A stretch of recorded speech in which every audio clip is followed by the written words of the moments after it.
Welcome to Cults and the Culting of America podcast. My name is Scott Lloyd, along with my friend Daniela Mestenek Young. Daniela, how are you today? I'm doing great today, ready to talk about the skinny white woman and cults. Yeah, so the last time we were together, we were going down the list that you put together to identify cults and high control groups. And of course, the charismatic leader was at the top of that list, but closely related to the charismatic leader is what you refer to as the skinny white woman at his side. So tell us more about how you arrived at this idea of the skinny white woman. Yes, absolutely. And I think I'm going to read a little bit from the book that I'm writing. Very exciting, because we've just explained it here. So, all right. Time and again, when an American cult comes to public attention, often because they've crossed some very clear lines and have victims or bodies to show for it, we find, very near the cult leader, a skinny white woman pulling some of the strings. When Nexium was all over the news in 2017 and 2018, and it came to light that Allison Mack was one of Keith Raniere's lieutenants who helped him with his schemes to groom and sexually abuse women, I was heartbroken. Not sweet Chloe from Smallville, but also intrigued. Why her? Skip ahead a little bit. When the news could speak of nothing other than Jeffrey Epstein and his teenage sex trafficking ring, there she was again, the skinny white woman in the body of Ghislaine Maxwell. I saw her everywhere, in the matriarchs of the Duggar family, to the women at the center of One Taste, Hollywood's infamous orgasm cult. And I started to notice the pattern in so many American cults and culty groups, going all the way back to the beginning of the country. What was it about the skinny white woman that was so necessary to the success of the cult leader and their establishment of coercive control? And I'll just tell some of this story. Right? So then I go to one of my social medias and I'm like, why? Why is it a skinny white woman? And so a woman of color from my cult, who grew up in the cult that I grew up in, the Children of God, was kind of jokingly what? Cult leaders don't like voluptuous women or something? And we both kind of laugh because the Children of God was the sex cult, right? And it was international. And this man was not racially discriminating necessarily. But that was when I figured it out, because I was like, okay, so it has something to do with white supremacy, right? The role that she is playing. And what role do white women like myself play in upholding white supremacy is this idea that our very presence is purity, is civilizing, right? Is goodness. And so this skinny white woman is exactly who you want when you are starting a cult. And so I, talk about this on TikTok, and it goes really viral, and it's just, everyone's making all these connections of the women that Trump always had as his mouthpieces, right? And speaking of that, first ladies in general, the women that you picture in HR in corporate America. And meanwhile, I realized that very significantly, oh, I probably played this role in the US Army, being this woman who is basically a shield to be oh, the Army can't be, toxic and horrible for women because look at how well Captain Mestenek is doing.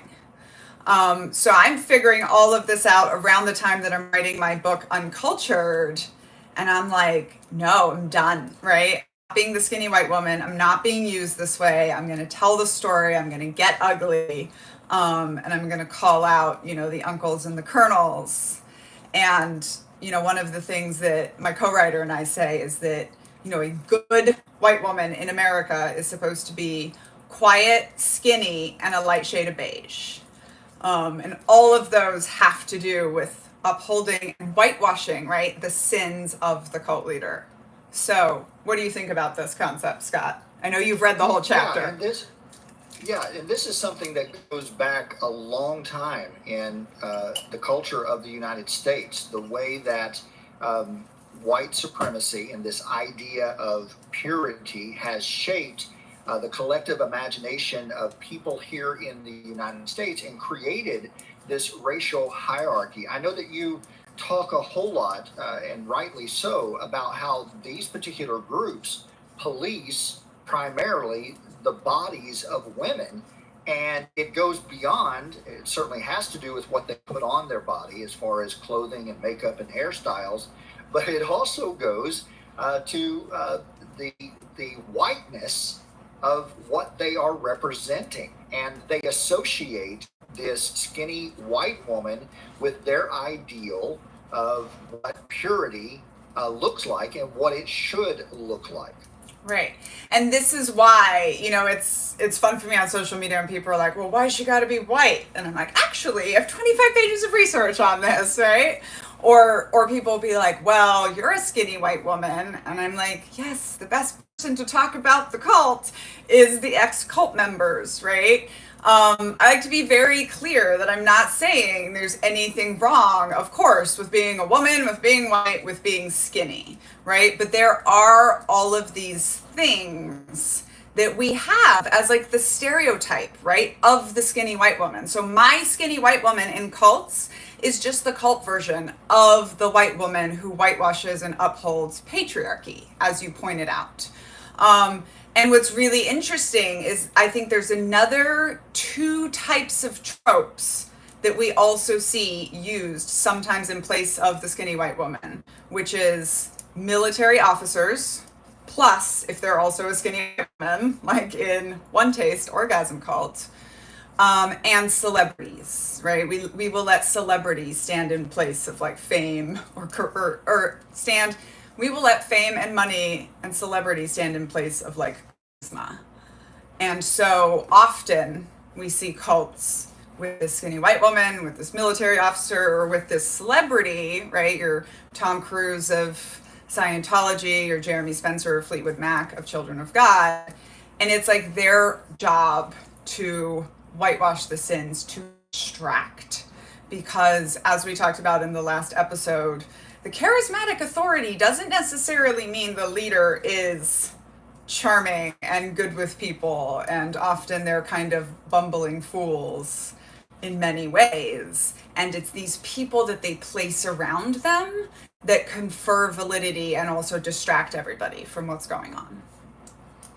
And I know growing up in the United Pentecostal Church, for me, it was amazing to see this lived out. And looking back upon this in retrospect, I can certainly see that most of the pastors who were esteemed as successful in our organization had a form of the skinny white woman standing next to them. And to us, as it was communicated, it represented an idea of spirituality. So there was lots of influence from, was it Bill Goddard who came up with the idea of the umbrella, and the man and then the woman and the children all under Jesus and that hierarchy. So the skinny white woman represented this ideal family unit where the woman was in submission to the man. And it went further than that, because Pentecostalism is a group that emphasizes spiritual power with God. Usually the woman who was skinny represented a woman who fasted, who abstained from food, who was able to bring her body under this discipline, and that somehow gained her favor with God and this spiritual guru status that all of us should listen to, because obviously she had a direct line to God based upon how she dressed, based upon her hairstyle, based upon her lack of makeup, but also based upon her body style. Yep. And what's interesting is that was never communicated as something that pertained to men, because most of the men were overweight, and so there was a double standard that existed, right? And sometimes people wonder, where does this come from? And actually, the United States has this long history of elevating what a ideal woman should look like. And again, it's all about control. It's all about manipulation. It's all about setting this idea for culture and moving it forward. Yes, and very significantly, it was all about justifying slavery and dehumanizing Black women, right? And so this is where we see the term female, by the way, come into the lexicon as like being used to describe humans, because human females are called women. We see this in the army today, same use of dehumanizing language, right? So it was all about control. It was always about power. And what you talked about is so significant, right? Like we always see attitude control and appearance control under coercive control. And the skinny, very specifically, both in cults and in larger American culture, gets put at this very top of this hierarchy because it is a visual symbol of sacrifice. And let me tell you, in the chapter of the book where I talk about how cults use self-sacrifice to have you de-individualize yourself, I go straight from how cults use skinny into the military, because there the men didn't escape it either. You will be skinny, even when operationally it's less effective. My husband, who retired as a very high level, special operations pilot, always says his ability to be skinny and run fast was more important to his career than his actual piloting skills. And that was the same for me, 100%. So you can be worse at the actual parts of soldiering or in denial of all this research that shows that there's many ways to be fit and have your body still look different. So first of all, the military is creating its own problem, but also I really think the skinny in this case is a purity requirement, right? It is a visual symbol that you can self-sacrifice, you can control yourself, you can discipline your body within an inch of its life. And in the military, when we talk about inches, we are talking about inches on your waist, right? And you can do all this if you're a good soldier. And when I tell you, like in that formal military photo that you see in the uniform, it's very important to have this elbow gap. We talk about the thigh gap in the world. In the Army, you got to have your elbow gap so that they can see, they say that you fit in uniform, but it's that they can see that you're skinny. If they just wanted us to fit in uniform, they would give women a uniform built for women's bodies and our ratios. But it's always just about the power and control, and skinny again gets to the top of this hierarchy. And the other thing that you said that was really impactful was you just explained her path to charismatic authority backward, right? It's because of all these qualities that the skinny white woman has about her, we give her authority over us. And the skinny white woman usually becomes like the chief of police, of policing everybody else for the cult leader. And something in my experience, and all of that is fascinating, by the way, your insights to the military is really something that I've never heard before. So that's great and very illustrative of what we're talking about today. But growing up, this idea of the skinny white woman was held up as the prototype, if you will, for everyone else in the organization. But of course, it was a primarily white organization. In fact, the United Pentecostal Church, that was formed by a merger of two other Pentecostal groups in 1945, one of the motivating factors of them getting together was the exclusion of Black people and the exclusion of other Black Pentecostal organizations. But over time, as Black people came into the church and into the group, this presented a problem that no one ever talked about. Because first and foremost, the hair is different for Black women and white women. But Black women were expected to emulate and look like the skinny white woman that was held up as the ideal of what all women should look like. And so again, then you have the meta cult of white supremacy being presumed as this is the standard for everyone. Yeah. And that it influences us, right? I mean, I still to this day very much struggle with disordered eating, which is something that readers of my book informed me of. Because going from skinny worship cult into skinny worship army, right? Like, I'm just all over the place. Did I just forget where I was going with that? But, you know, I still, in my head, it's like, I feel that there's this hierarchy, right? Where, like, if I get fat, the cult wins or the army wins. And I remember being inside those groups critiquing, right? And I had this real crack in the brainwashing when I showed a photo to someone of a couple who had gotten out of the army and put on their freshman 50. And I was like, oh, look at them. And he just looked and he said, they look really happy. And I was like, whoa, you know, like, and this concept that like there is no hierarchy of like good, evil, thin, fat, right? Like that's not a thing. But so many of us have been so programmed, and really, again, important to point out, as you did, Scott, that like all of this comes from white supremacy, and so many white American-led cults come out of white supremacy, right? There's a lot of reasons that a lot of cults started in the 60s. School desegregation and the civil rights was a big one of them. Christian Bible colleges with people's names on them, like those all started because they didn't want their children to go to school with black children, right? So all of this is about that. And, you know, the last thing I want to emphasize is purity requirements are impossible. That's why they work really well for coercive control, right? So like I, in not the past, had a very, what I call come to Dr. Taylor Allen Swift moment where I think I was starting to die because of trying to maintain skinny perfection. You know, it's not possible.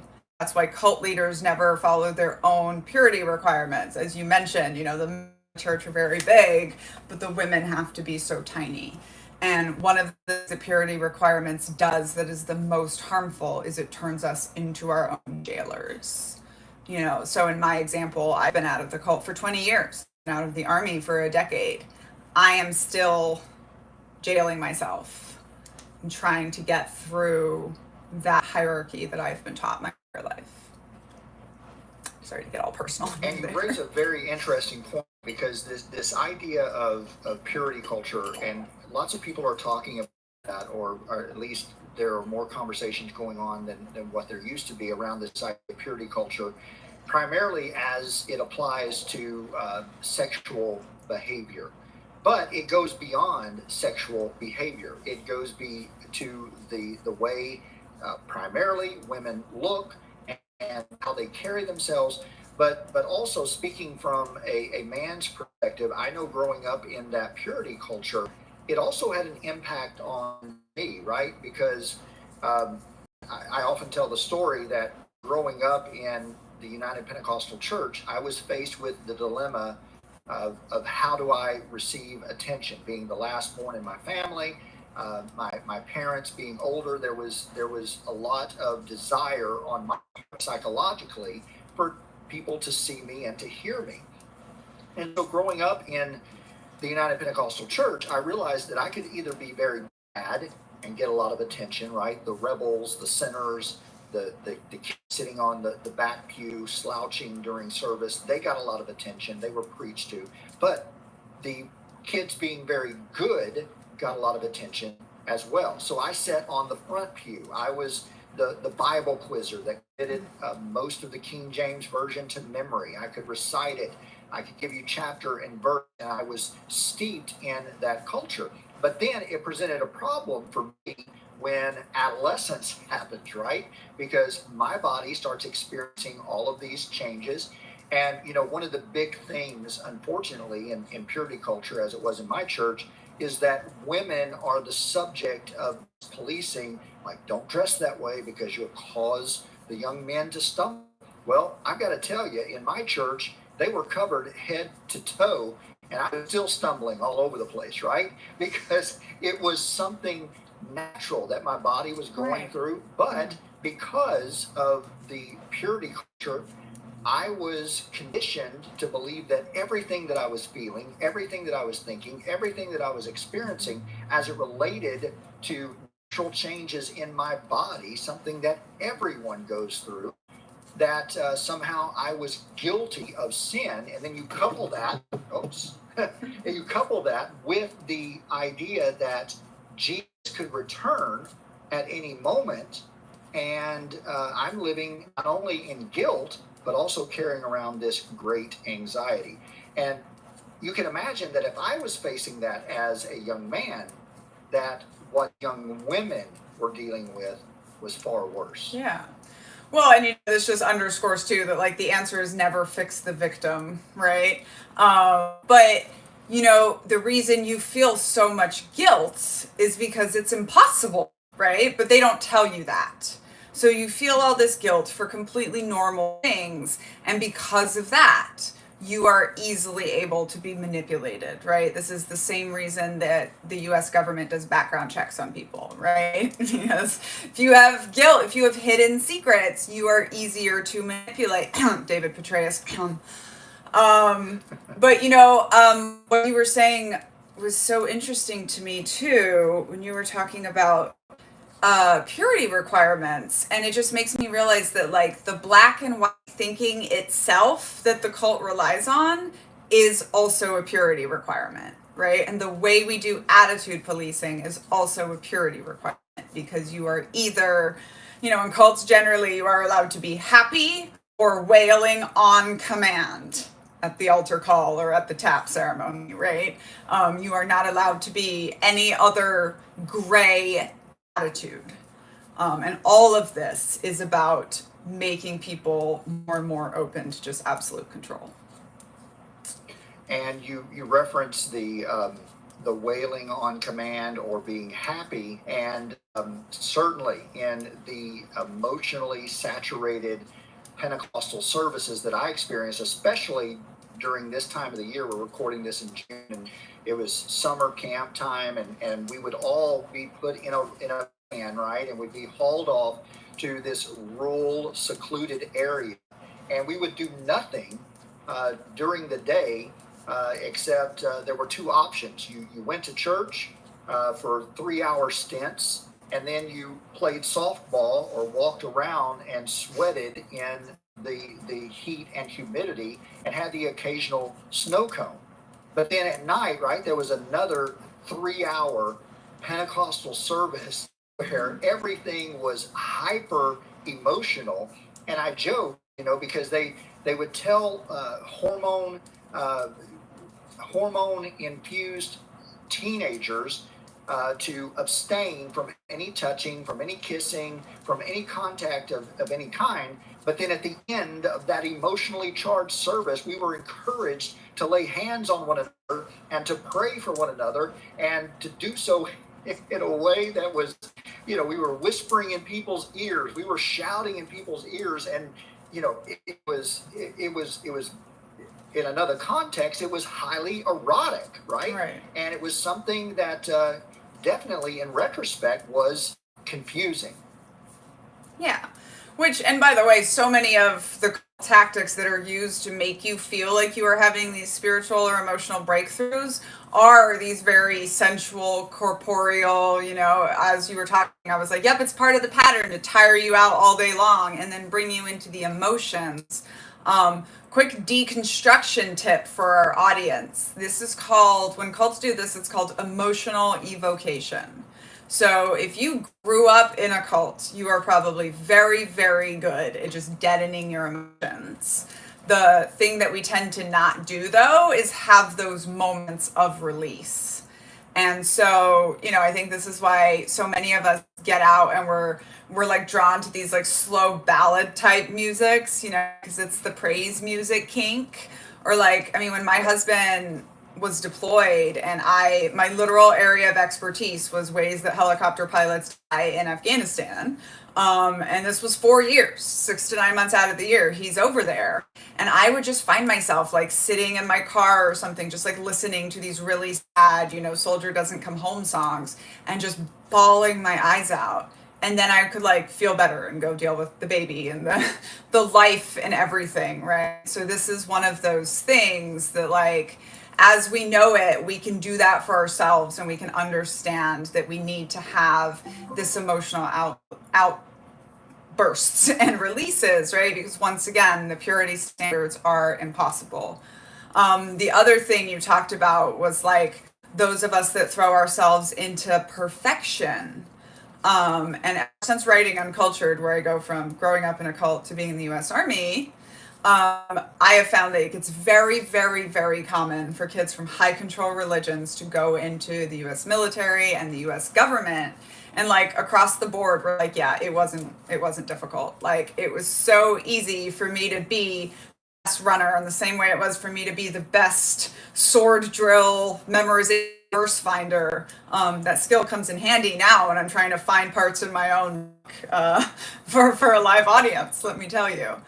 No, but it's this discipline. And when I first read somewhere that good grades could be a sign of depression, I was like, oh, like that's what I did. Like I left the cult. I was thrown out at 15. Like I thought I was just working so hard to get my life in order, but no, it was like I could get attention from teachers by being absolutely the best student. And so that was what I needed. And it gets to this idea of superiority that cults give us. Like cults tell us that we are the best. And I think sometimes that's what makes us go cult hopping afterwards, is because we're looking for something that's going to feed that superiority again. I also just for myself as like, so in the Children of God, the concept was you're nothing without Jesus. Like the only proper response to a compliment was it's only Jesus. It's still really hard for me to just take compliments and be like, oh, thank you. And so then when I'm 15 and I reject Jesus, like now I need to spend the next 20 years of my life proving that I am in fact something without Jesus. And so all of these things, I think brings us right back to the skinny white woman. And like, she's working so hard to prove that she can be this perfect sacrificial person, but it's also out of ego, right? It's like through the sacrifice, we are proving that we are the best. And you bring up an interesting point that I want to explore a little bit, and perhaps there's something to this, something that I observed in the United Pentecostal Church, and you referenced it there, right? When you received a compliment, you were supposed to respond, it's only Jesus.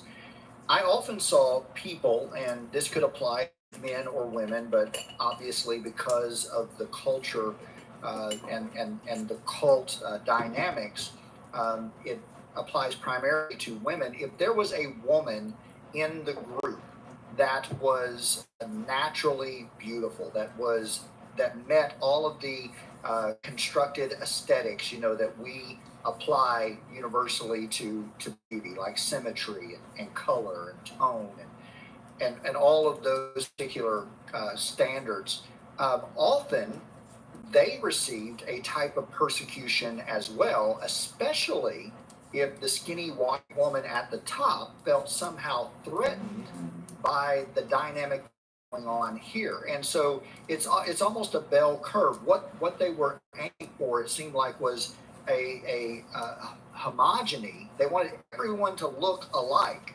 And so if you were on the flip side of that, and you were a someone that was naturally beautiful and attractive, then you had a target on your back as well.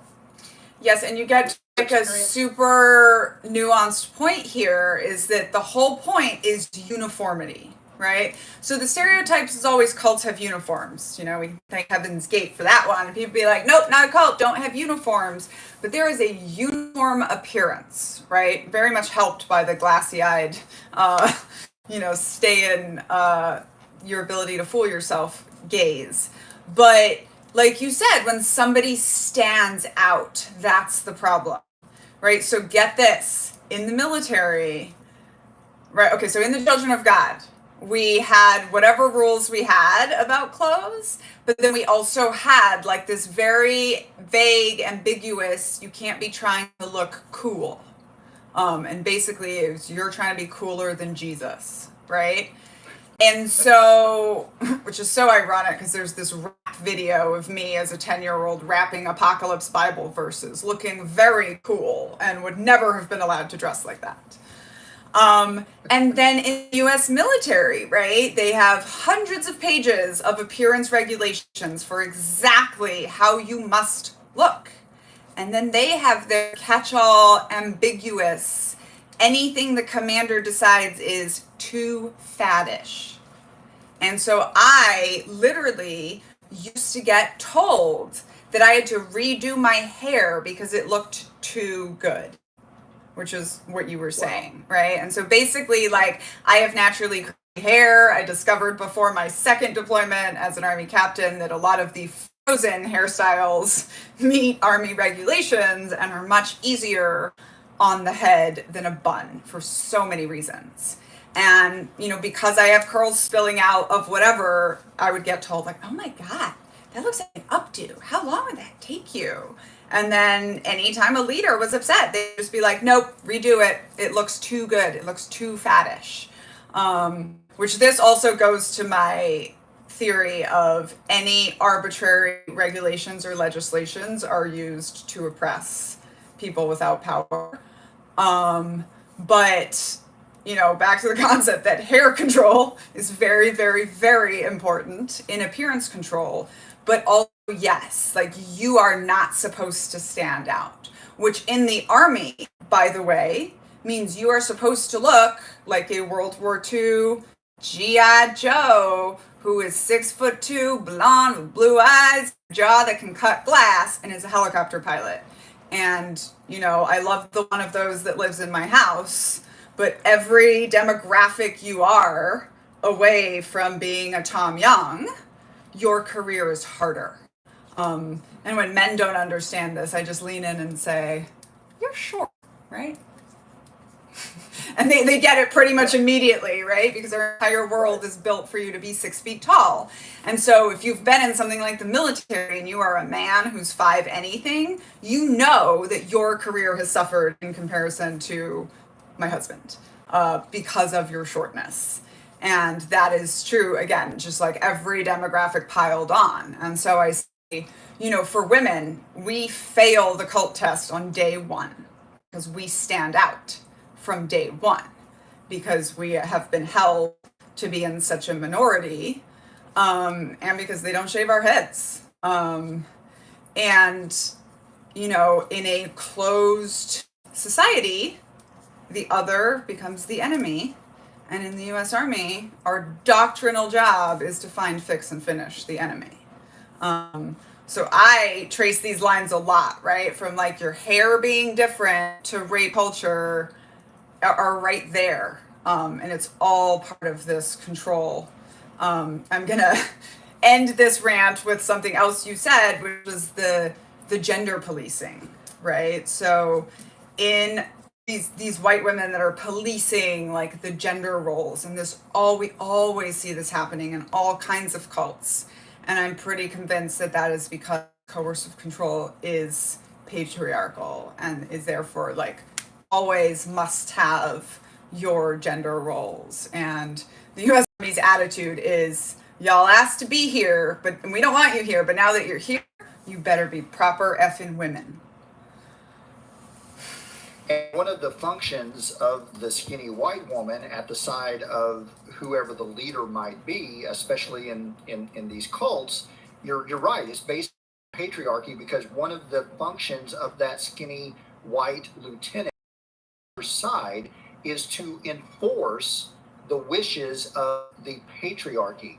And so what this does, it's sort of a divide and conquer mentality. So the skinny white woman, not only by her appearance, polices the bodies of every other woman in the group, but also if there is a divergent woman that is somehow out of line, it is then the skinny white woman's responsibility to go to that woman or to go to that group of women and to correct them, or to further marginalize them by, pulling in other women or other men to somehow use rhetoric or to use treatment or shunning or some type of behavior to further marginalize those divergent women or divergent men who are not falling in line with the expectations of the group.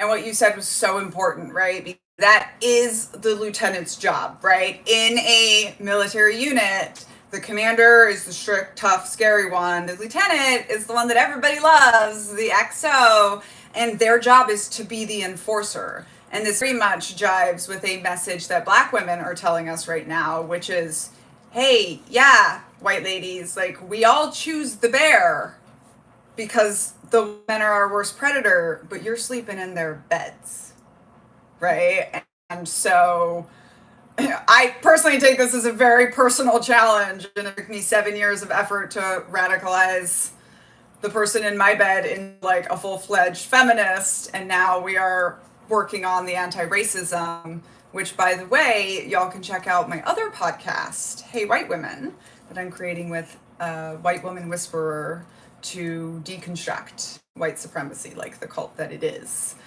But yeah, right. So there's this point in our lives where we get to choose to stop being the skinny white women. And I think this is what is important about this realization. So for me, this is because people, again, that are not trying to understand this in good faith, I think, will be like, oh, whoa, what? Now I'm a bad guy for being a skinny white woman? But, like, there were other things in there, right? You can't immediately change your body type. You can't immediately tear out all of the bad stitching that's been put into your brain and re-knit it all back up. But you can stop being a light shade of beige. You can stop being quiet. You can get ugly when people around you are being white supremacists or misogynists or other things, right? All of these things are going to get you kicked out of the cult of the skinny white woman, no matter what body you're in. For me, I had this realization when, which does make it into the end of the chapter, when this Black woman says to me on TikTok, when a white woman is dressed like that, she is about to drop some truth. And I thought about that and I was like, yep, I think there's two things about the way I dress myself today. Not for the male gaze and not for the cult of supremacy. Like, nobody sees me walking down the street and thinks that I am a nice evangelical white lady, which I think is the role I tried to play so hard to fit in for a long time. And I do want to point out that I think that you exemplify this well. And in fact, I just saw a recent, I believe it was recent, video of yours where you're talking about the fact that you recognize the fact that you are a straight presenting white woman gives you the ability and the opportunities to write your book and to get noticed in ways that other people with different identities, women of color, may have not had the opportunity. So I think we referenced this in a previous episode that people that look like me, people that look like you, it is very important for us to acknowledge that we are speaking from a place of privilege and we are committed to dismantling that privilege. And if you hear a speaker or a leader that is unwilling to do that and is back doing the opposite, is doing everything to bolster that white supremacy and that racism, then you're likely in a cult. Right. And also, like, this is what about it, right? You and I right here, right? Like, when I realized that I got to have a major Macmillan book, can we see it? Nope, come bring it up. Anyways, it exists somewhere. then I got to have a book because I am considered every woman author, while anyone from other demographics would be considered a niche author. I can rage about that. I can talk about that. I can educate that. I can also go out and buy those women's books and convince all of my 150 million white women friends to go buy their books. Suddenly it's not niche, right? Something is not niche if everyone is buying it. And this brings me to back to our point where one of the points where we started, which was the most powerful person to take down a cult is the ex-members of that cult. Right? So one of at least my answers to realizing privilege, this is something I've worked hard to teach my husband, right? That like now that he is this fully radicalized feminist, he is a phenomenal 6'2" billboard for feminism. Literally hang feminist t-shirts on him and send him out to the world. He's always has these scenarios in his head for what he's gonna say when somebody comes up to him and says something, but that doesn't happen. He's in the body of the most powerful voice in the room, right? So no, we can't change certain unchangeable things about us. And I can't change that I'm in this body that has been weaponized against people who don't look like me, but I can use my more powerful voice to fight for them. I'm calling this concept becoming the Karens of anti-racism. Nice, I like it. Well said. So just to bring full circle, and you referenced your book, and by the way, for our listeners and viewers, absolutely buy Uncultured and read it today. Growing up in the Children of God, how did you see this principle exemplified in the Skinny White Woman? Who was the organization's Skinny White Women? Was more than one? How did that function? And just out of curiosity, when did you begin to question these sorts of things?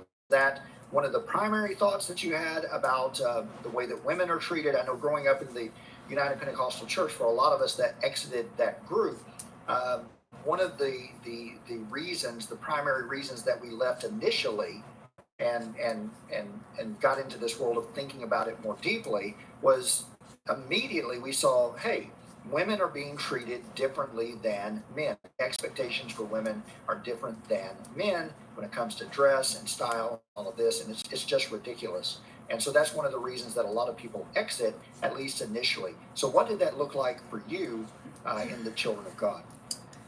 So I think I always realized like the sexism aspect of it. That's probably part of why like I could never buy in as a child or a young teenager. And I think because I'm neurodivergent, I don't feel like a proper woman, and I definitely can't be convinced that there's any reason that the boys are better than me. So I always realized that part, but that's where a lot of us white women get to and stop, right? We're like, the patriarchy's bad, let us own the plantation. And so I did not hear the term white privilege until 2014. I was deployed as a captain, and somebody was trying to use me as the example that white privilege didn't exist. And that's when I had my neurodivergent moment of joy, because someone gave me a term for something I observed for 13, however many years I'd been in the US, but I hadn't had like words for it. So I wouldn't have even been able to start like recognizing it before that, I don't think. And that was like the beginning of probably my crack in the white supremacy brainwashing. And then, we've been working on it for quite a while. But in the Children of God, we always had that. We had our, 75-year-old man leader who was married to skinny white woman, who ultimately rises up and takes over. Which is one of the 3 types of skinny white women, because I have subsets, of course. Well, we'll talk about that. Tell us about those 3 subsets. Yeah, so I think there's just like the quiet pick, right? It's the Melania Trumps. It's the Mama Maria of Children of God. It's like even Ghislaine Maxwell, it's like they're absolutely part of the whole evil plot, but they're being used more for the body that they're in many ways. Then there's your skinny white woman who like actually wants power and uses that to actively work her way in. And then there's the skinny white woman who's just like, no, I'm not playing this game anymore. And then therefore either takes over the whole thing outright or leaves. And so we kind of have like, I think Princess Diana is one we use as an example in the book.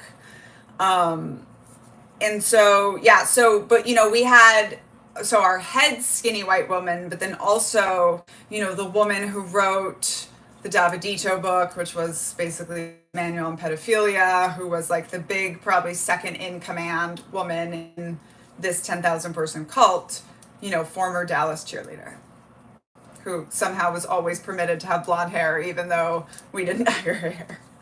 You know, so like it was very much, and it was very much a bully to be skinny culture, you know, even to the point where all of the comics that were drawn, you know, my dad was one of the comic artists, and so of course he would draw the women with these tiny waists, right, and you know, big boobs, tiny waists, and like the character for my mom was always drawn that way. However, my mom was pregnant and nursing for 14 years straight, from the age of 14 to 30 or 16 years straight. Like, she didn't have that figure, right? But in our heads, like from the very beginning, we were being taught skinniness. And we were also being semi-starved, which is the other part of being skinny, is that you are semi-starved and you are much easier to manipulate for a number of reasons.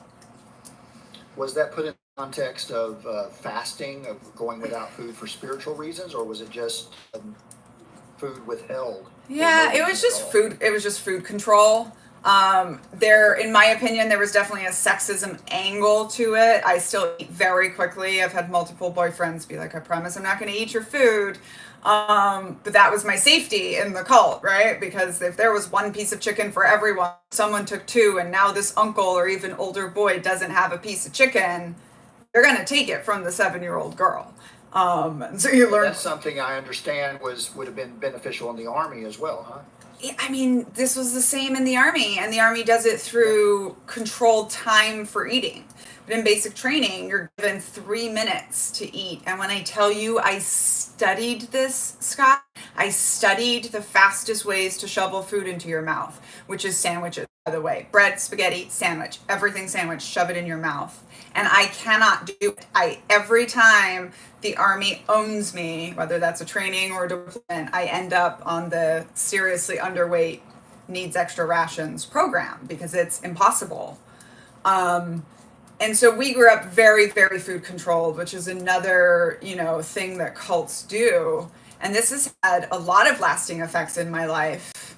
I would say for 10 years, I was trying to name this emotion that was feeling empty and hollow and kind of see-through and very anxious. And I finally realized that is hunger.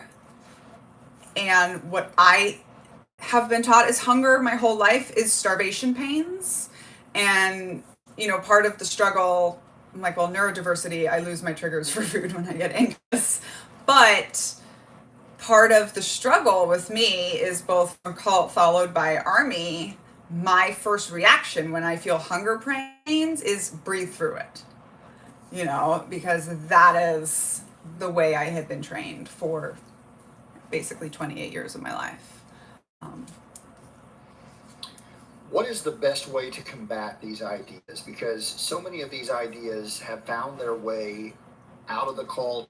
It's sort of a chicken and egg conundrum. It's hard to know, did the culture influence the cults, or are the cults influencing the culture with these ideas? Because they're so prevalent, right? And we're bombarded with images every day, whether it's advertising, movies, the standard for women in the United States. And so what's the best way to combat these ideas in your estimation? You know, the sort of meta understanding that's the most helpful, I think, is like understanding that like black and white dichotomies are always a lie. no process works for everyone. No process is right for everyone. Group is the only group that does something. No person is the only person that has figured this out. Elon Musk is not going to take us to Mars when every other scientist has failed to figure out a biodome. Just like a 19-year-old Stanford dropout wasn't going to solve the hardest blood testing question that the world scientists can't do. So anytime you're presented with a dichotomy, or we're trying to police ourselves as a dichotomy, just like intellectually knowing, I think like that's wrong, right? So for me, that has been, I have a little mantra of like, there are many ways to live a life. Because that is really what we're being taught in cults, that there's one right way to do just about everything. And every rule you have in a cult, that is the only way. And black and white thinking is easier in so many ways. And so many of us like fall into that. You come out of black and white thinking and the world is incredibly scary. So you go back in, even if that's finding a new one that you think is less harmful. So that is one thing for me. And then the other thing about this, skinny question, body standards question, beauty, is for me has just been understanding just how much it is tied to racism and white supremacy. And there's a really wonderful book called Fearing the Black Body by Dr. Sabrina Strings, and she like traces it through all of this. And I don't know, that's something that works for me. One of the things that has helped me the most, because I know how much I want to be an anti-racist, is understanding that this concept came in directly through, eugenics and all the stuff we've been talking about, proving that we are better.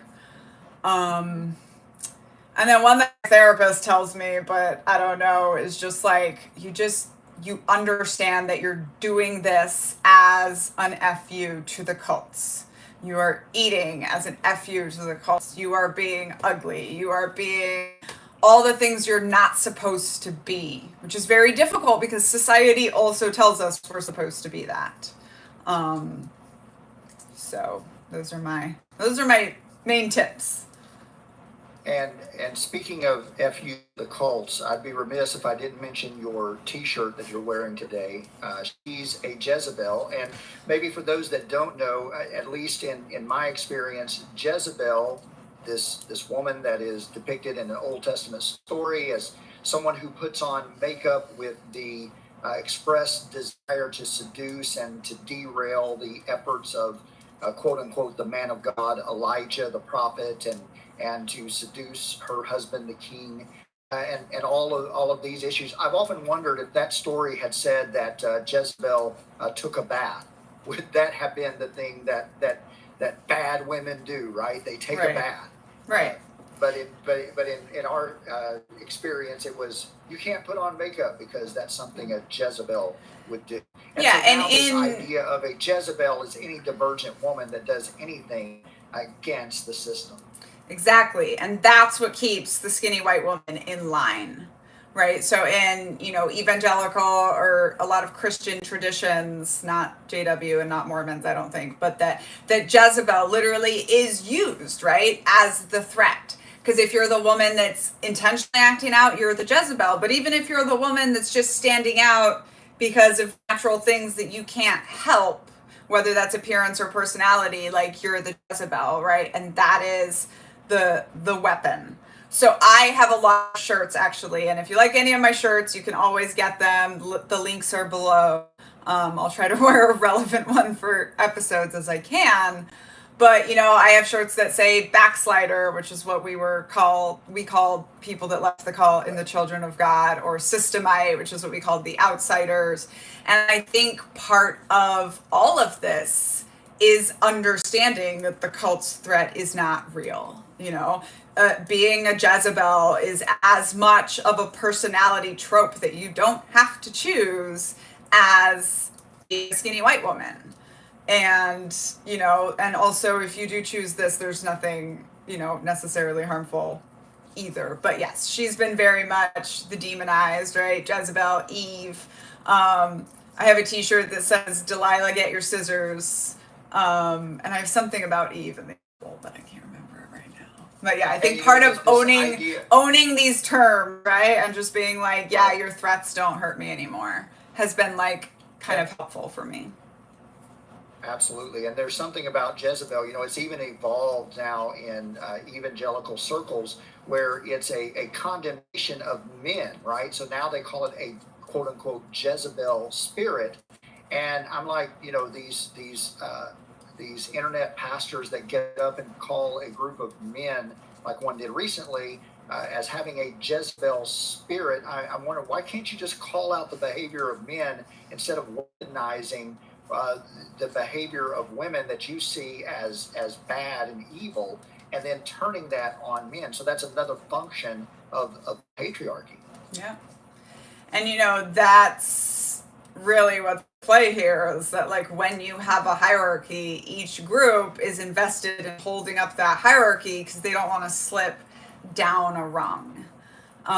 You know, so there are a lot of men that are like, yeah, but I don't want to be compared to a woman. Like we all inherently know that being a woman is worse. I wonder if it's because we called them the weaker sex for so long. You know, Yeah. who knows? Could have come from anywhere. And so that can be a threat against men too. And I will tell you, getting my husband into lace button down shirts and flowery shirts is a big part of my ultimate radicalization plan. But to do so, I very much had to tell him that nobody was going to question his masculinity. Like, you're a retired special operations helicopter pilot. I think you can wear a lace shirt with a leather vest and you're going to be okay. And you know, clothing is so important. There's a reason Right. that coercive control is always appearance policing, because owning your appearance and presenting yourself to the world the way you want to simply because you choose to do it.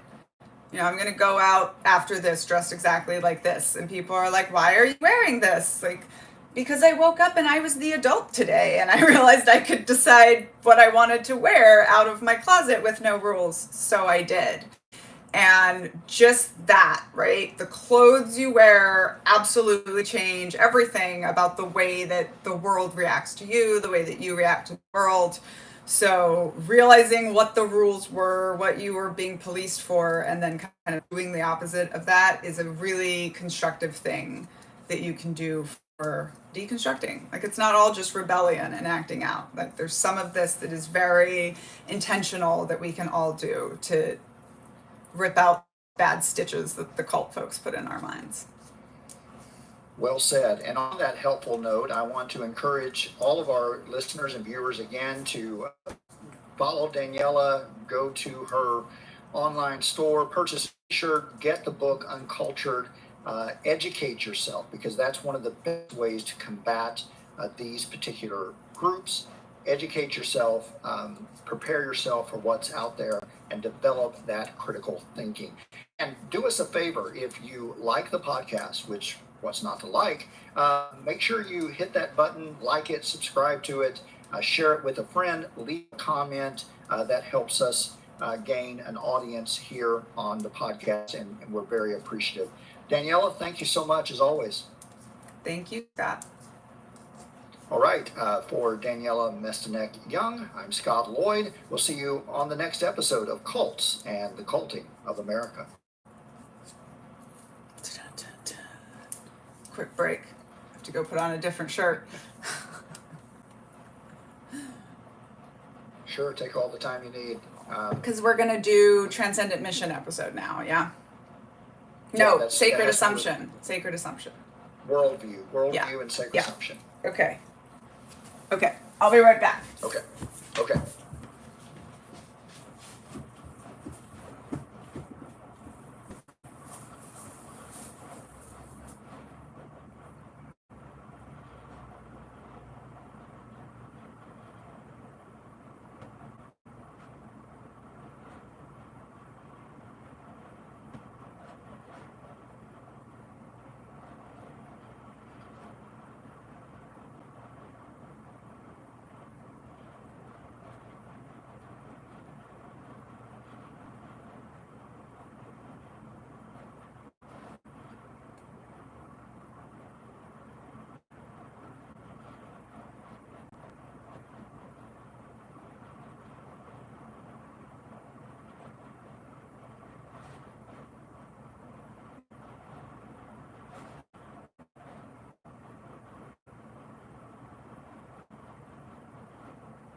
Okay, now I look kind of different.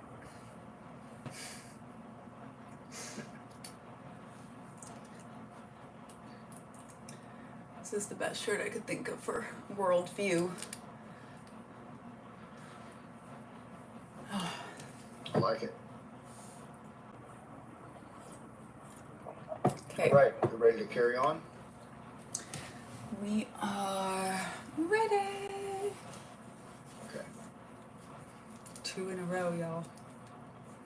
And worldview is the sacred assumption, correct? Mm-hmm. Okay, all right, here we go.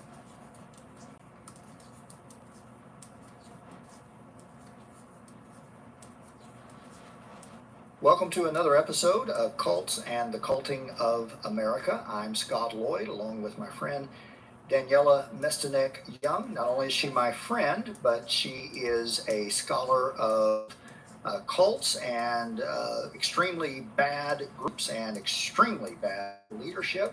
Daniela, how are you doing today? I am doing great. I am excited for us to talk about the worldview shift into the transcendent mission and the very most common question that anyone gets asked about cults, which is the difference between a cult and a religion. Very nicely said. Looking forward to this episode. And you're wearing a shirt today. Tell us about that. And if folks want to buy the shirt or get one for their friends and family, do the cult-like uniform photography, all pose and smile in it. How can they do that? Yes, so you can find any of the shirts you find me wearing in the links below. I sell them through my social media channels. So this shirt says, "The first rule of cults is you're never in a cult," which is the epigraph of Uncultured, the book I wrote about growing up in the Children of God and going into the U.S. Army. And it is, of course, a play on Fight Club, which a lot of people don't realize is kind of a cult movie. But it really gets to the idea that, like, nobody thinks they're in a cult. Nobody joins a cult, right? Like, cults are manipulative cons that go out and target people. They lie, they deflect, and they pull you into this world view. And so, of course, you're never in a cult. Like, as soon as you realize that you're in a cult, you're on the way of getting out of it. But what most people in our country think, I think, is that we know exactly what cults look like, and they're very extreme and they're very rare. In fact, it's not true at all. They're incredibly common. And a lot of my life's work is just kind of pointing out these parallels and trying to help people understand the groups and systems that we're in. And we're going down the list of characteristics of a cult that you have identified and authored. And today we arrive at this idea of worldview, or as you call it, the sacred assumption. What do you mean by sacred assumption, and why is it a leading characteristic of a cult? Oh my gosh, so this one was so dramatic. I mean, literally, I was in bed and I like sat up and just yelled out, "Hold nothing sacred!" And it's the answer to the question I had been asked for 15 years at that point, which is like, why? Why would anyone join a cult? How? How can people fall for such extremism, right? In my case, specifically growing up in the Children of God, which was the pedophile cult, like, how can people not walk away, not realize they're in a cult when the guru starts saying, sex with children for God? And so, when you grow up with that, it's perfectly understandable exactly how it happens, but it's really difficult to translate that to the outside world. But, first let me bring this back to that question, right? What is the difference between a cult and a religion? Because this gets to the worldview. So people ask this all the time, and I like to say, like, they're not even the same type of thing, right? A religion is an idea. It is a noun, it is a thing, but that thing is an idea. And a cult is a group. Right? The one thing we all agree on is that you have to have a group, even if it's only 2 people. And so they're not the same. And one of, I think, the most pernicious stereotypes that we have is cults are religious. I mean, every day I see people playing, nah, not a cult, because we're not religious.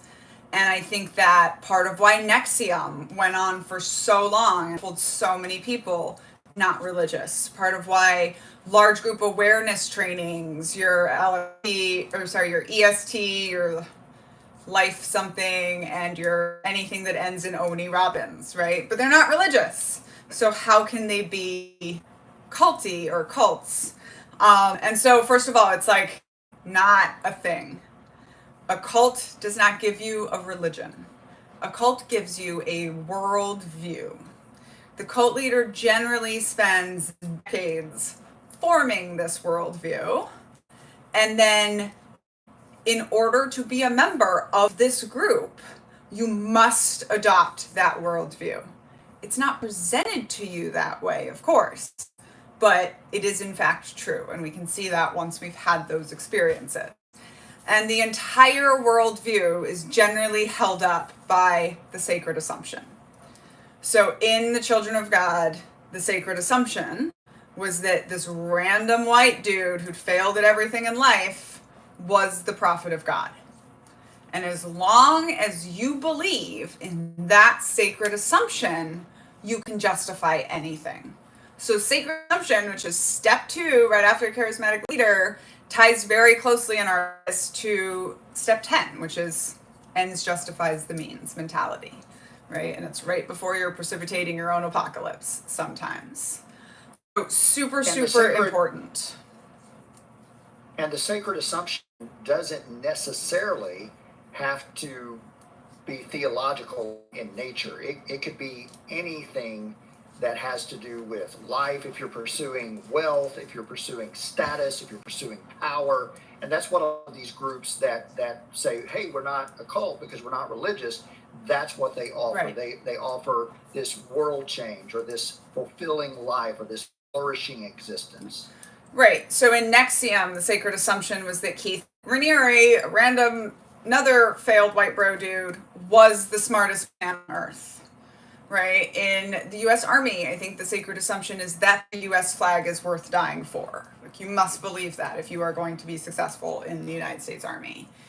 And, on and on it goes. So it doesn't have to be religious. It's not a religion. Again, it's a worldview, right? It's another idea, but it's not necessarily about where we go to and where we come from, or like religious in this way. Now, there is something very interesting, and we might have talked about this on a previous episode, that I've recently realized, and I call it space travel. That all cults and cult leaders, I think, promise space travel. And this is part of the sacred assumption somewhere. And by space travel, I mean that your ultimate enlightenment, your ultimate achievement of everything you are working for will be on another plane, in another existence, in another life, in a different heavenly body, in another, something that can't be proven, right? Something that people don't come back from. And an important part of that is because, of course, you can't let people achieve enlightenment, because if it was real, then they'll leave you, and it's not real. So they know it's a con. And so I think this is a really crucial part. But very importantly, and this is why it's so hard, crack people's brainwashing, right? Because as long as you choose to believe that sacred assumption, you can justify anything. And when you talk about this sacred assumption or this worldview, a place that my mind immediately goes, and there, even though you rightly point out that there is a big difference between religion and a cult. A cult, the leader knows it's a con from the beginning. A religion is perhaps a bigger idea that people choose to believe or choose to invest in. Often what cult leaders do in the execution of that con is that they leverage these sacred assumptions that people may already be familiar with. So I believe it was Aristotle who put forth the idea that in order to be persuasive, you've got to have parts of your persuasive message that seem very familiar to people and are novel. So if it's all novelty, right, people are likely to reject your idea. But if there's something at the core of your novel message that is familiar, that resonates with people, that either appeals to their nostalgia or appeals to their childhood or appeals to their aspirations, their collective aspirations or individual aspirations, when that message is leveraged, it can be very powerful to keep a group of people in line and to control not only their thoughts but their behavior. Yep. And by the way, I think this is exactly what Taylor Swift means when she says, "You know how to ball, I know Aristotle."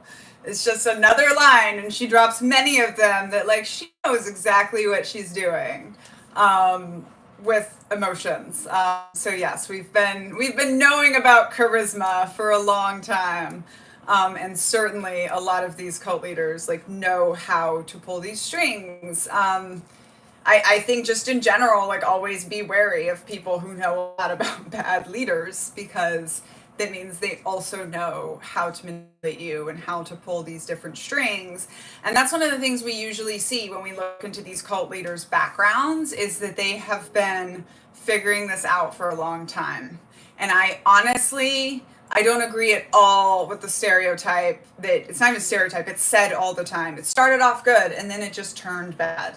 I don't think anyone just trips and falls from good leader into perfect coercive control with a following like perfectly set to be brainwashed.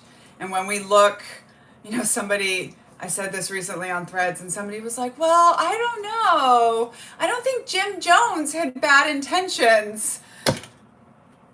And, I'm at such a loss for words, because Jim Jones is the literal textbook. He's 5 years old and he's studying how preacher voice helps you manipulate people. He's 15 years old. He's threatening to shoot his best friend for not doing the wacky thing that he says. Like, he was always, it was never about civil rights. That was just the thing that made him unique and made him stand out. And we see this, and this is the part where they're establishing their worldview. They're usually starting and failing a lot of organizations that later becomes part of what I call their King David lore. All of my failures were leading to this. Let's jump over the fact that King David was an objectively horrible person. And so, and this then becomes the reason, like, why religion is used so often, is it's because it's a pre-existing worldview with pre-existing giant bodies of literature and concepts that the nefarious cult leader can just take and just,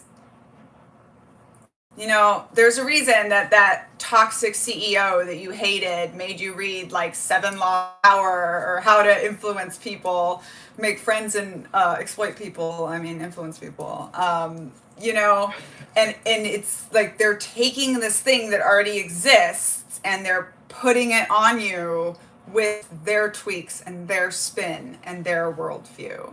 And of course, religions kind of have your thought-stopping cliche built in, which is, at some point logic ceases and you go forward on faith.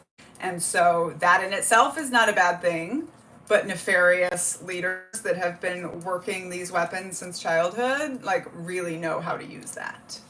Right. And Jim Jones, by the way, Jim Jones goes from Christianity to anti-Christian Marxist, right? Like, yeah, and the thought-stopping cliche is, well, God told me to do this, and I often tell people, because this was a big thing growing up in the United Pentecostal Church, when someone would play that card, well, I disagree with what you said because I've heard from God. How do you come back affirm that. You don't, right? There's nothing that you can say at that point if that person is claiming that they heard from God. And you're exactly right. What these cult leaders do and these groups is they take, so we've known for a long time, if you read any philosopher throughout history, philosophy attempts to answer the big questions that all of us have collectively, which have to do with origin, where did we come from, destiny, where are we going, meaning, how should we live in this life, morality, how should we treat each other, how should we get along with each other, and purpose, what does all of it amount to, what am I supposed to accomplish? If you think about origin and meaning and morality and purpose and destiny, what cult leaders do is they play on those collective questions all of us have if we're reflective on our lives at all, and they offer answers. And when somebody comes with certainty and they say it loud and they say it with enthusiasm and passion, there's something about the human dynamic that we many times fall in line, and we don't question those sacred assumptions. Yeah, and deconstruction tip, Scott, can you say that list again? We need to make sure this is in the show notes of all of those things. Yeah, so it's origin, destiny, where I come from, where am I going, meaning, what does all of it mean, and what does my life mean, and then morality, how do we treat one another, how do we relate to one another, and then the larger questions of purpose, what should I do with this life, what am I supposed to accomplish with life that I've been given. Yeah. And so where I'm going with this as a deconstruction tip is, as huge as all those topics are, you have to define all of those for yourself when you leave a cult.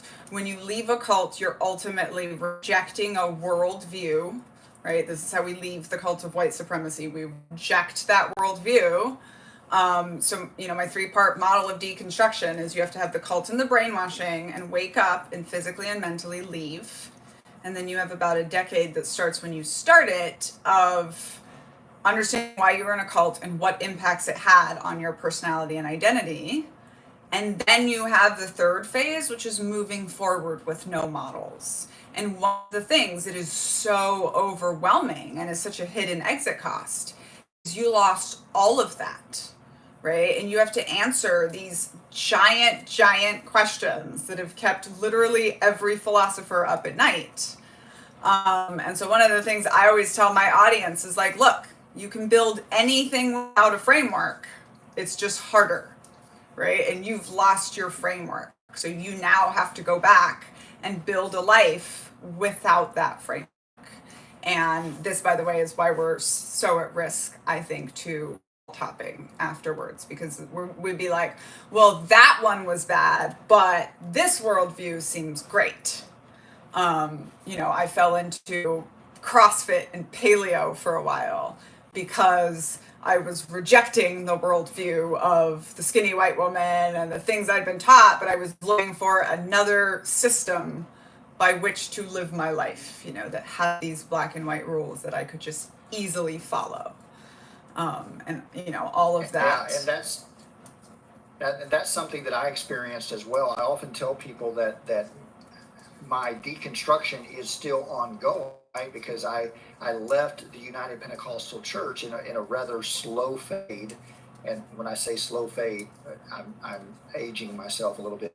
Back in the day, one of my first jobs was a disc jockey, where I would actually spin records, a record player. I once bought a record player for my wife, and my son was small, and he got in the car with me and he said, "Dad, what's a record player?" So just for those that don't know, when I say a slow fade, there used to be, and sometimes bands still do this, and artists, where at the end of a song, instead of just ending abruptly, they sort of fade out. And so that, when I was leaving the UPC, that was sort of what I did. And I went through these stages of what you refer to as cult hopping, where I would embrace another theological perspective or idea, and I would look at that. And all the while I was coming to terms with one of the big things that my cult told me, and that was that I was exceptional, that I was special, and that's one of the sacred assumptions. And I had to come to terms with, if I am special, if I'm exceptional, that's something that I define myself, and very likely I'm just like everyone else, and I need to come to terms with that. That there are no special people, that there are no exceptional people, that we're all just doing the best that we can with the cards that we've been dealt, so to speak, in this life, and trying to make it through and determine what is good. How do we treat one another? How do we get along in this life? Because the alternative, if you buy into a particular assumption that is given to you by a group, it's going to regulate your behavior. It's going to regulate how you live, and we need to be in charge of that ourselves. We need to have that autonomy over our lives, where if anyone is going to regulate our behavior, it's something that we choose, and it's something that we consent to, and it's not something that is manipulated, and something that governs us from outside of ourselves, but rather a decision that we make within ourselves. Yes, Scott, and you make such a good point too, that like, the whole reason as humans that we build these stories that we agree to live in these communities is to control behavior, right? So this is like, the reason that all the classic fairy tales are so scary and bad, and a lot of them are about drowning, and it was, well, that's how you keep your children literally from drowning themselves in the rivers. You keep them scared to go there, right? And so these stories that we tell ourselves are very, very critical to how we act, how we operate, right? There's a fun one that I like to throw at people is like, do not trust groups and leaders that have anti-gossip policies, right? Because the ability for human beings to talk behind each other's backs is literally one of the things that separates us from the apes. And it only helps coercive control from top down to control like what individuals in the group are saying to each other or about each other, and of course, it helps the people at the top clamp down on the people at the bottom, warning each other about them, right? Which is, of course, another reason that we see it as a woman's sin primarily, is because, well, gossip is one of the ways that we warn each other about who the creepy uncles in the cult are, and they don't want us doing that. So yeah, just a little bit about how like these stories, these worldviews, like, there's a reason we're spending a whole hour on this right in the beginning of talking about cults, because it is really, really important. And it's not as simple as just like, okay, that one's gone, right? I think honestly, when we look at ourselves in like the decade after we left the cult, we can probably see places where we were just completely trash people. And it's because like we didn't have a worldview. We didn't have like a way to regulate our own morality or say what our values are. And so we're just, stumble along until we get to this point in deconstruction where we're able to like literally build our own worldviews. And I agree with you when you said like it's a lifetime. I don't think we're ever done deconstructing, especially there's a reason cults want you young, right? Especially if they got their hooks into you young, especially if they got you from birth like me. Like, we are going to spend our lives deconstructing. But I think one of the reasons for doing that is, like I said, understanding why you were in a cult. You can't do anything about that now. You were in the cult. To understand what impacts it had on your personality and identity before you can get to the building your worldview phase. Yeah, and like you, I was born into the United Pentecostal Church, and a large part of my life, I was invested, right? I was pursuing, the trajectory of my life was moving towards being that quote cult leader, that guy that would head up his own church and all of that. So I had to, and education was my way out of this, right? So I went back to school, one of the most fascinating books that I read early on that helped me in defining this concept was the French philosopher Foucault. He wrote this book called Discipline and Punish, where he looks at the evolution of prisons and how people who are deemed criminal by society are treated. And he opens the book with this assassin who tries to take out Louis the 16th, I believe was, of France. And the man was obviously deranged, and he attempts to assassinate King Louis the 16th with a dull knife. And of course, when the knife hits all of King Louis's padding, it doesn't even penetrate his clothing. But this man is taken and he is tried in secret, as was the custom, and then he is executed in public by being drawn and quartered.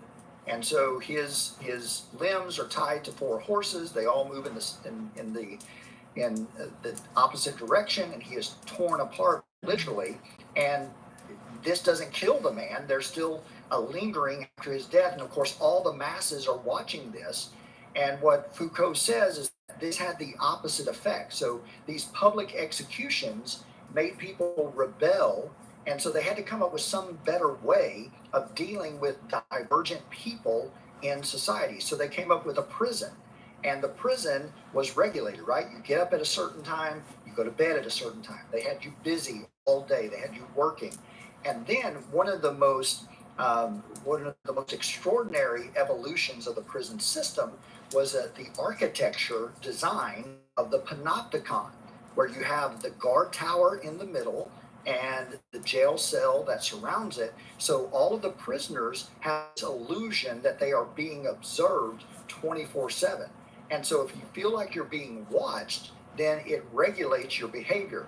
And Foucault went on to say that the panopticon became a leading architectural design in schools and hospitals. In fact, if you walk into schools, hospitals today, you'll see that the nursing center is in the middle. All of the rooms go out from that, offices in the middle. Why? Because it gives people a sense of comfort to know that they're not very far away from hell and that they're being observed. And for all the Star Wars nerds out there like me, if you notice the symbol of the Empire, it's a round panopticon. And then the symbol for the rebellion is this dove-like symbol that symbolizes freedom. And so I say all of that because I think it serves as a beautiful analogy of what these high control groups do with sacred assumption. You get the idea, you get the assumption, and then you live by it, and it regulates your behavior. Even when the leaders aren't directly watching you, you're being controlled by this idea that is at the center of the group, and it regulates your behavior. It regulates sometimes what time you get up, what time you go to bed, what you eat, how you dress, who you have sex with, how often you have sex. Every aspect of your life is governed by this sacred assumption that's in the middle of this movement and moves out and causes the group members to fall in line. Yeah. And you know what's so interesting? Like, not only does a military deployment seem so much like a prison sentence in so many ways, but literally when you first deploy, right, it's so nice. You don't have to go grocery shopping. You don't have to drive a car. You don't have to do your own laundry. Just all of these things of life are taken care of for you, and it's so nice. And by the time you leave, you cannot wait to just get in your own car and go grocery shopping and buy the things you want and like be able to make decisions about your own life. But I had this conversation with someone on social media recently, and she was saying exactly this. Right? She was like, look, I'm terrified, right? Like I left the MAGA cult during COVID, and like I know they were wrong. I know that I'm better off being out of it, but I'm so terrified. Like every decision I have to make, you know, do I get my kids vaccinated or not? Do I this, that, or not? And you know, she laid it out, and I told her like, but this is a beautifully poignant way of describing why people stay in cults, right? Like people want to believe the sacred assumption. Cults pop up in times of social confusion because people want clarity. This is probably a good actually time to tell you the story of recording my audiobook and how I found out culty things about me 20 years after leaving the cult. If that's good with you. Oh yeah, absolutely. I want to hear it. All right, so I wrote this book, Uncultured. I got this like very large book deal for it, right? They expect to sell 100,000 copies. And when you sign the contract, you're like giving them the text and they're in charge of everything else, right? So I had permission to consult on the cover and I had to audition for the audiobook. I had the right to audition for the audiobook.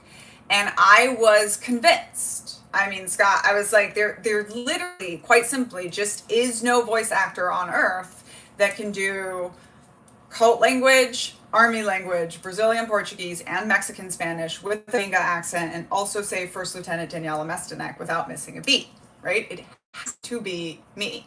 I knew that for a fact. I had no question about whether I could do it. Fast forward to time for the audiobook, and I don't get asked to audition. I just get an email from the director of Macmillan Audio saying, hey, do you want to voice your own audiobook? And I immediately was just paralyzed with fear, right? I was like, I can't believe I'm expected to make this big of a decision. And one of the things I realized after having some really nice friends coach me through it was like, I was really counting on having professionals make me prove that I was good enough and then telling me that I was good enough. You know, and ultimately from my audio director, who's now a dear friend, I was told the only thing I needed to hear, which was you telling your story in your voice is good enough. But it really made me realize for 20 years, I had been searching so hard for a mentor who was just going to see all of my potential and tell me exactly what I needed to do with my life. And that's not a mentor. That's a cult leader. And you're exactly right. That's something that I've experienced as well. I mean, hell, I'm 50, I'll be 53 years old. And I'm like, to this day, right? If I start a new job or if I'm doing something, immediately I'm looking for validation. Or when I speak to a superior or a supervisor or just somebody I want to impress, I'm speaking in an apologetic way. I'm apologizing for everything. And that is a holdover from the conditioning that I received growing up in that United Pentecostal church, that I had to have the approval, I had to have the gaze of the leader, or somehow I was irrelevant and unimportant. So absolutely, I think that's something that all of us coming out of those particular groups deal with. And the sacred assumption gave us something to aspire to. So it stood in for proxy for the leader because there's only one leader, right? And so if you couldn't have the constant gaze or attention of the leader, at the very least you had the sacred assumption and you were working towards that, and it was like looking at you constantly and you were reaching for it. And it's like it gives you a goal, right? Because what you talked about was like, what's going to make me superior, right? Or what I told this woman, like, what's going to help you make those decisions? Nothing. Welcome to the world where being a human being is terrifying. Anything bad could happen to you at any time. You have to figure out how to live your one life just like everyone else. And there's nobody to guarantee you that what you are doing is right? And that's really what we want at the end of the day, as you mentioned, as humans. Like, we want to know that we're close to help. We want to know that all of this pain is for something. And I can tell you, like, that's why I wrote my book, right? I was like, well, if I'm not going to have a belief, a future, some space travel, like, I want to know that all of my pain was for something. right? And so putting it into this book, making it hopefully a guide for some other people, like that answered that for me. But there's also this very poignant moment in the book where this man tells me to get the F over myself because I'm not as different as I think I am. And that I say is a very poignant moment, absolutely in my life. And I like push this back on people now, right? Which is like what you were saying, like we're not different, we're not special. We are where we are because of a combination of luck and a bunch of other factors, and any of that can go away at any time. And it's terrifying. It is terrifying. I mean, we're living right now in a country where we don't even know what our political system is going to be or look like next year. It's terrifying. I mean, and Yeah. that's kind of the answer. The answer is we're all in this together, and we need to not be under these sacred assumptions that are all keeping us apart. We need to all actually like be living this same horror story together so that we can figure out a way out of it. And that's why the leaders who are proclaiming these sacred assumptions, one of the big taboos in a cult or a high control group is people that ask questions and ask questions repeatedly. So it's a bell curve. Right. And I remember this growing up that, when I would ask some questions when I was a Sunday school kid, those questions were rewarded because they had answers prepared. But as I grew up and I kept thinking about this, and I would ask harder questions and questions that people didn't have ready answers for, they were like, well, you think differently and you shouldn't think like that. You just have to accept it. And what the sacred assumption does, it attempts to offer certainty. And because for all of the reasons that you just described, we live in a volatile world. The only constant is change. There is no such thing as certainty. When somebody offers certainty, and it sort of becomes a self-fulfilling prophecy, right? So if you have some good fortune come your way, they'll point to the sacred assumption and see, that's why you were blessed. Right. And I was talking to somebody the other day about this, right? That even it shows up in the language. And it falls apart, of course, if you start thinking about it. A tornado will come through town and people will say, well, God spared us. We were blessed. It didn't hit us. Well, what about the poor chap next door whose home was destroyed? Right. Or you can't find your remote. Well, you're having a bad day. You have a flat tire. People in Gaza are having bombs dropped on their heads. So, it's amazing how that sacred assumption informs a worldview that is very selfish at its core and only takes into account the good things and doesn't think globally about anyone else. Yeah. And so And this is the also people at the center. Yeah. So important when we get into cult language, right? Because as soon as you have an us and we are doing the right thing, what is implied there? Right? Everybody else. Yeah, that everybody in the else children is of God, we were the army of Christ, and every single other person, including every single other kind of Christian, was wrong, right? In the U.S. military, I kid you not, men in camouflage pajamas call themselves the good guys with their full chests and refer to the other guys as the bad guys. And it's actually like a whole part of the discipline of intelligence to like keep yourself agnostic. Because if you are so biased toward your own goodness and their badness, like you're going to miss so much. And in fact, the number one thing that like kills a lot of American soldiers is our automatic assumption that we are smarter and righter than anybody that we're fighting. And a big part of our job as intelligence officers was like, do not underestimate these people, do not. We love to talk about how these societies are 1,000 years behind us in development. Like you go into battle against them thinking that, and you're gonna see what's up. And another just important thing you said was like this ability to give people whatever answer they want. That's one of the things that we also learn growing up under the sacred assumption, right? It's like you can tell people what they want to hear. You can get a beat on people pretty easily because that's what we're taught to do. Like we're taught to answer kind of these bigger biases and stuff. But I wanted to say, so it's very interesting to me that I named what to do about it before I even named the sacred assumption, right? And so my 10 commandments for good groups that aren't cults that matches the sacred assumption is hold nothing sacred. And I honestly think like that is the way we're going to survive this extremism, this culting of America that we are living through. So people really don't like this, right? Well, there must be something that you can hold as purely wrong. And of course there is, right? But holding nothing sacred means holding the assumption that there's something you don't know, there's something you are missing, something else that somebody else could have.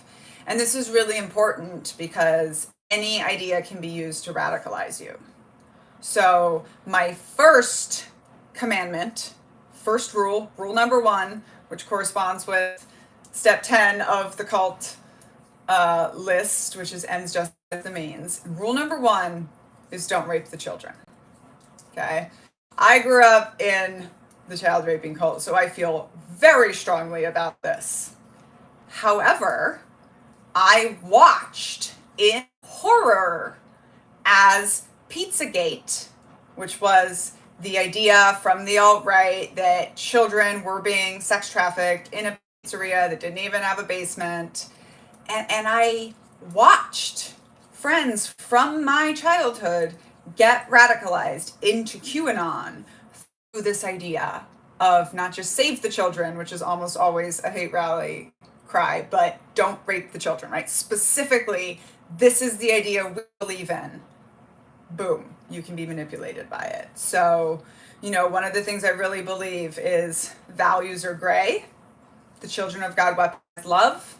The Trump campaign weaponized loyalty. And Enron had the honesty carved in marble out in front of their headquarters.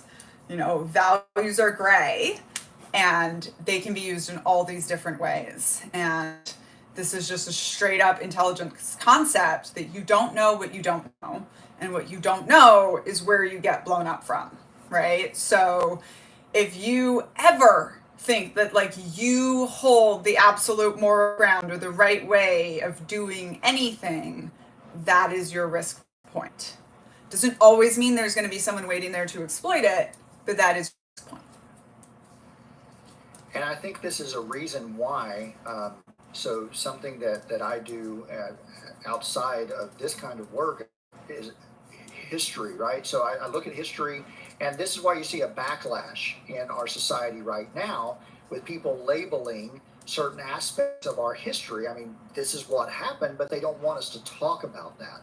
So it's labeled as woke or leftist. And this is why people get upset with historians, because they tell the truth. And obviously there are people out there masquerading as historians that are telling falsehood about the origin of our country, about the history of our country, and people are eating it up because it's what they want to hear, this romanticized notion that, of the exclusion of others and the benefit of some.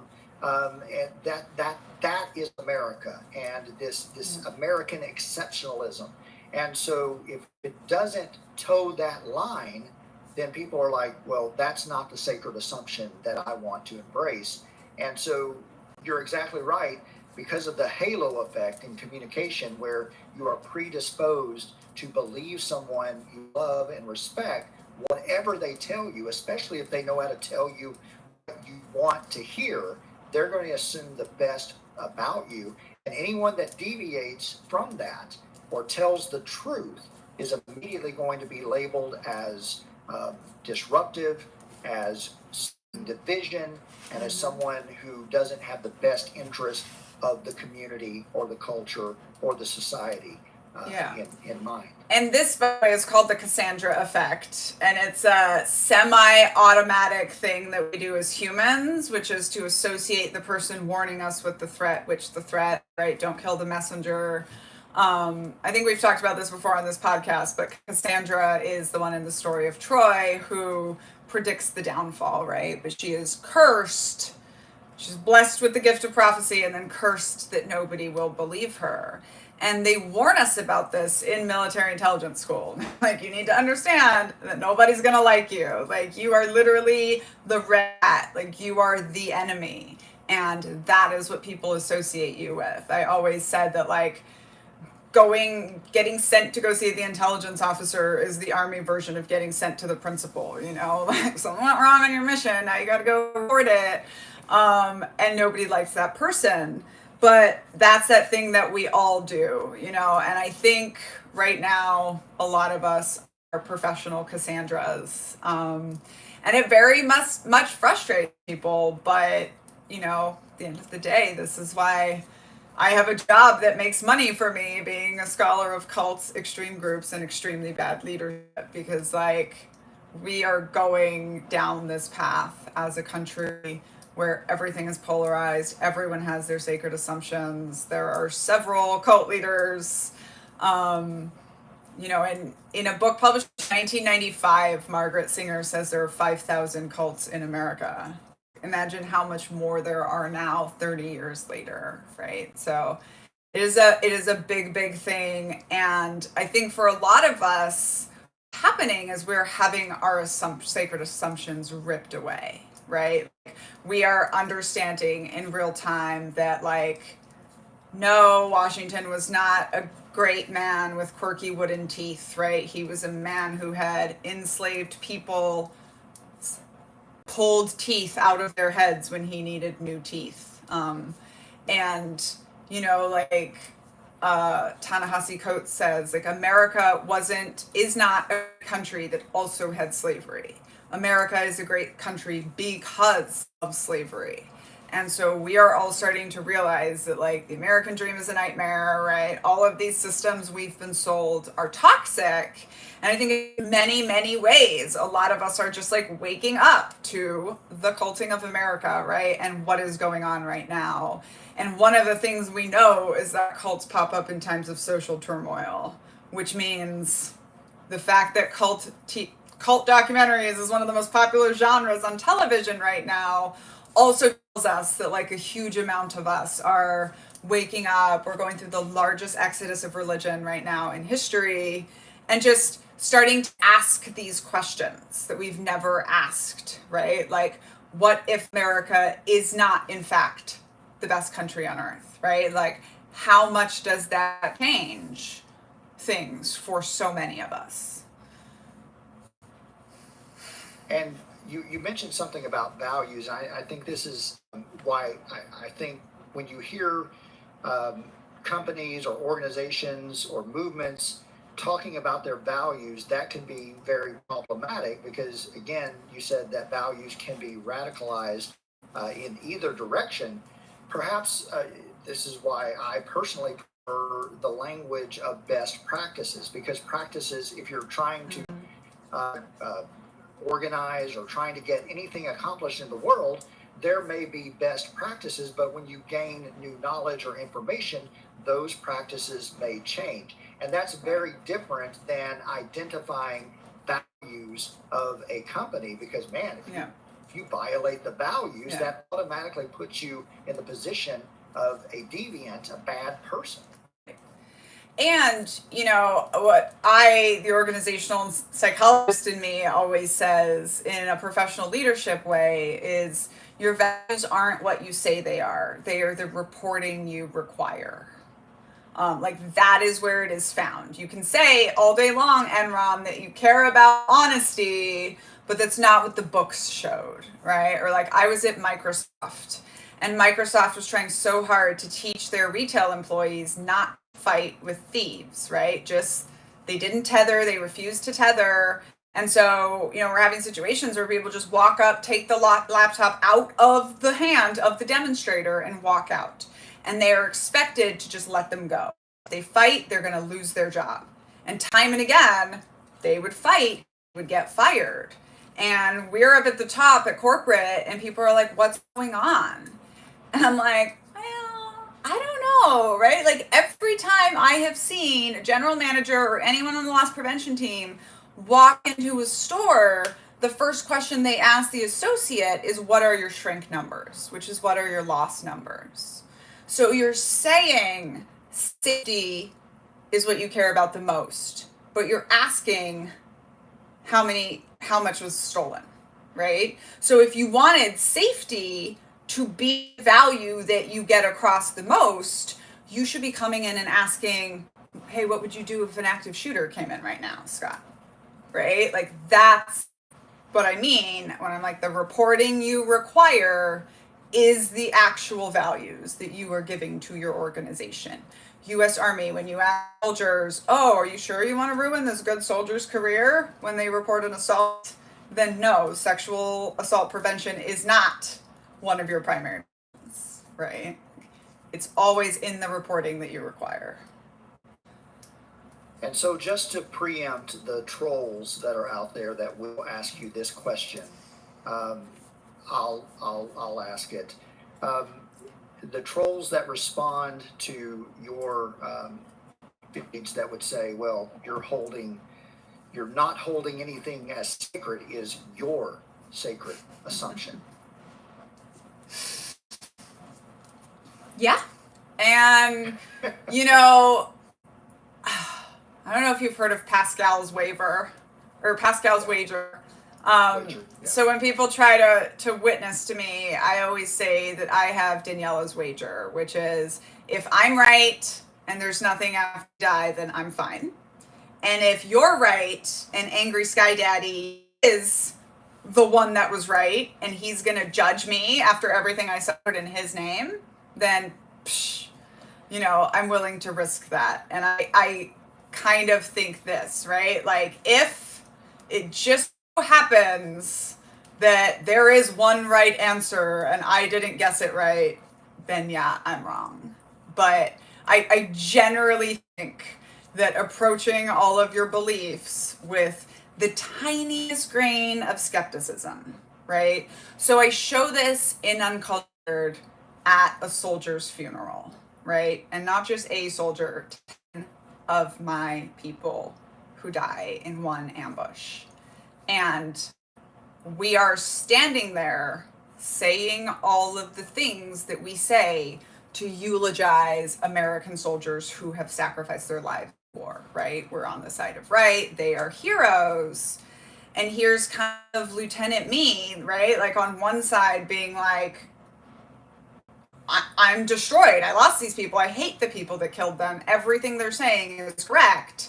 And here's the other side of me going, Muslims won't let people lie for more than 24 hours without being buried. So they're having the same ceremony. And just the realization, if you're willing to die for something, you believe that it's 100% right. And so I 99% believe now that we are on the side of right, but that we were on the more side of right than the terrorists in that situation. But I just hold that little bit of doubt that the fact that they also were willing to die for it means we could be totally wrong in this bet that we are making. And in fact, one of my favorite leadership books by General Stanley McChrystal, who lost his job questioning his charismatic leader, and who's also not rumored to be that great of a leader himself, but he has this book, Leaders, Myth, and Reality. And one of the things that he says is that every soldier, if we're honest with ourselves, we have to admit that we don't know for sure that we are on the side of right. So yeah, this is, I think it ultimately goes back to like, okay, what if being sure about the sacred assumption is wrong? That's being like, okay, but what if the cults are right? What if the cults are right and a black and white view is the prescribed way to live? Then yes, I'm wrong. So maybe the number one thing sacred is hold nothing sacred. And so, this idea of the binary, right? That there is right and wrong, black and white, good and bad. And I tell people all the time, but for the luck of my birth and the timing of my birth, and all of the characteristics that happen to be favored by the society that I grew up in. It was, I lived in a culture that was built by people that look like me, for people that look like me. But had I been born at a different time in a different part of the world, my life would have been completely different. And to simply write that off as those people are wrong and I am right, that you talk about a hell of an assumption. Right. That is the sacred assumption of all sacred assumptions, and just all of the things that have to line up in order for you to be right. For all of the talk about folks, that sometimes embrace these ideas of we've got to live humbly in the world. Well, that's the most arrogant idea of all.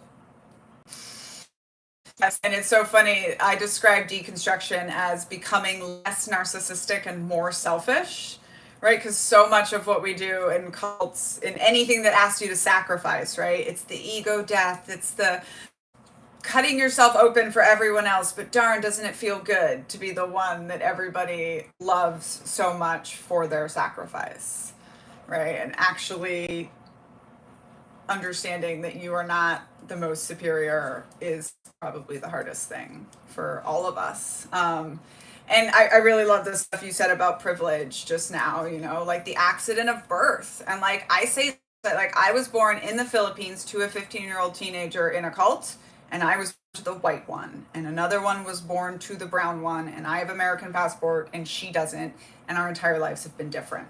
I was born in one of the world's worst cults, but it at least believed in teaching girl children to read, which so many of the fundamentalist American cults don't.